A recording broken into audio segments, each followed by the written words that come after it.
Abraham, le père des croyants, 5e épisode. Abraham et l'hospitalité. Abraham a été circoncis à 99 ans. Le récit se trouve à la fin du chapitre 17 du livre de la Genèse et le passage suivant raconte l'accueil des étrangers au chêne de Mamré. Les commentaires soulignent qu'Abraham était en convalescence de sa circoncision lorsqu'il a offert l'hospitalité à 3 voyageurs de passage. Son infirmité ne l'a pas empêché de courir à leur rencontre, de se prosterner devant eux et de leur dire « Mon Seigneur, si j'ai pu trouver grâce à tes yeux, veuille ne pas passer loin de ton serviteur. Qu'on apporte un peu d'eau pour vous laver les pieds et reposez-vous sous cet arbre. Je vais apporter un morceau de pain pour vous réconforter avant que vous alliez plus loin. Ainsi, vous ne serez pas passé près de ma tente en vain. » Les commentaires ont tiré de ce texte les règles de l'hospitalité. Aller au-devant de celui qui passe, l'inviter dans sa demeure, lui offrir de lui laver les pieds et un repas, veiller à ce que tout se passe bien et leur accompagner un bout de chemin. Nous connaissons la suite de l'histoire. Les étrangers accueillis n'étaient pas de simples voyageurs, mais des anges qui avaient été envoyés pour annoncer à Abraham la grande nouvelle qu'il n'attendait plus. « Je reviendrai vers toi l'année prochaine et ta femme Sarah aura un fils. » Le mot « hôte » en français est intéressant car il est double. Il signifie à la fois celui qui reçoit et celui qui est reçu. Cette ambivalence est pleine de sens car elle induit que l'accueillant et l'accueilli sont le revers et l'avers d'une réalité unique qui est celle de la rencontre. Et comme dans tout partage, les rôles pouvant s'inverser plusieurs fois. Lorsque l'Épître aux Hébreux dit « Pratiquez l'hospitalité, car en l'exerçant quelques-uns ont logé des anges », elle évoque cette inversion. Celui qui reçoit se trouve au bénéfice d'une grâce de celui qui est reçu. Le texte de l'accueil des voyageurs au chêne de Mamré a fait d'Abraham un modèle d'accueil et d'hospitalité.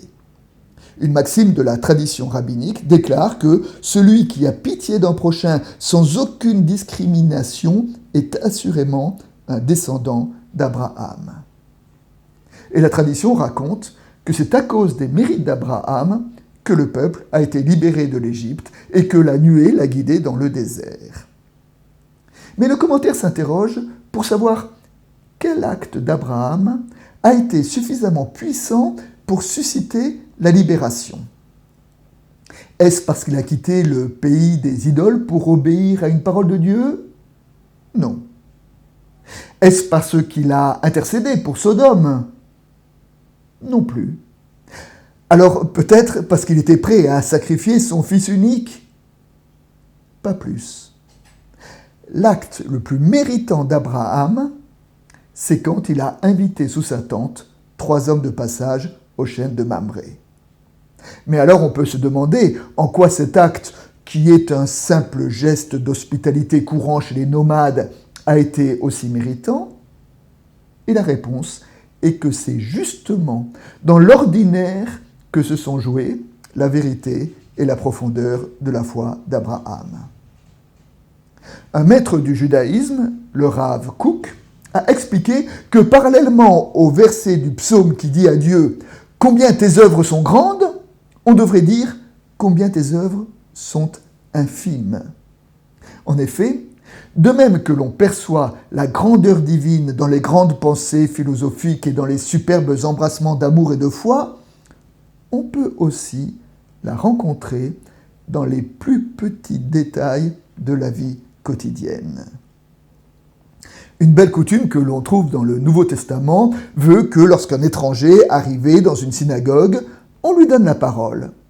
Une façon de dire « Toi qui viens de loin et qui n'es pas d'ici, peut-être as-tu un message pour nous de la part de Dieu ?»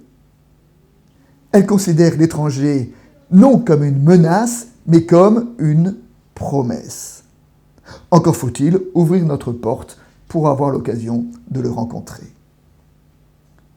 De nos jours, les pratiques ont changé et il est rare que dans nos villes et nos immeubles, quelqu'un demande l'hospitalité. C'est pourquoi l'exigence d'ouverture et d'accueil et de générosité doit être actualisée. L'hospitalité rejoint ce que le philosophe Emmanuel Lévinas a appelé la petite bonté, qui est une attitude d'accueil et d'ouverture antérieure à toute doctrine ou théologie. On en trouve un exemple dans cet enseignement de Jésus dans les évangiles. « Quiconque donnera à boire, ne serait-ce qu'une coupe d'eau fraîche, à l'un de ses petits en sa qualité de disciple, Amen, je vous le dis, il ne perdra jamais sa récompense. » L'évangile du verre d'eau est le partage humble et modeste d'une présence amicale qui permet de mettre tout simplement un peu de douceur et d'humanité dans nos journées.